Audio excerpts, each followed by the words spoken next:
তৃতীয় বাংলা খ্যাত ব্রিটেনে প্রায় ৬ লাখ বাংলাদেশিদের বসবাস। হাজার মাইল দূরে থেকেও রেমিটেন্স যোদ্ধারা জীবনের প্রয়োজনে অক্লান্ত পরিশ্রম করে চলেছেন। ঈদে সবার স্বপ্ন বাড়ি গেলেও অনেক প্রবাসীদের স্বপ্নই থেকে যায়।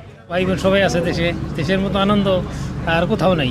বাংলাদেশের মতো ঈদ আনন্দ পৃথিবীর কোথাও হয় না।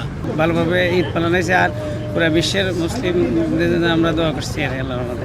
পরিবারকে মিস করতেছি আর এটা মিস করারই কথা, কারণ পরিবার ছাড়া ঈদ কেমন যেন লাগে। সবচেয়ে ভালো হয়তো যদি পরিবার নিয়ে ঈদ করতে পারতাম আর কি। ঈদ জামাতে অংশ নিতে যুক্তরাজ্যের অন্যতম বড় ইস্ট লন্ডন মসজিদে সকাল থেকেই মুসল্লিদের দীর্ঘ সারি চোখে পড়ে। নানা শ্রেণী পেশার মানুষের উপস্থিতিতে মুখর হয়ে ওঠে পুরো এলাকা। বৈশ্বিক শান্তি ও কল্যাণে দোয়া করেন সবাই। দীর্ঘদিন লন্ডনে থাকার পরও দেশকে সবসময় মিস করতেছি। তো দেশকে মিস করতেছি, দেশের সবার শুভকামনা করি। লন্ডনের বুকে যে আমরা বাংলাদেশি মোটামুটি আল্লাহ রকম মোর দেন 10,000 এভরি সিঙ্গেল অফ জামাতে ফোরাম, তো এটা তো প্রাউডের বিষয়। আলহামদুলিল্লাহ, আল্লাহর কাছে শুকরিয়া।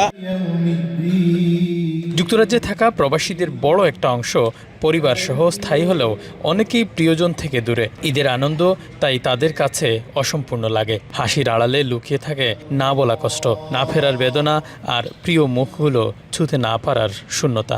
নানান ব্যস্ততার কারণে দেখতাম পারছি না, ফ্যামিলি, বাচ্চা, স্কুল সবটা মিলাইয়া গিয়া হলিডেও হয় না, এর লাগিয়া দেখতাম পারছি না। পরিবার ছাড়া দূরে থাকি, এখানে বন্ধু বান্ধব যারা আছে তাদেরকে নিয়ে এটা পালন করার চেষ্টা করি। আশা করি ভালোই যাবে এটা।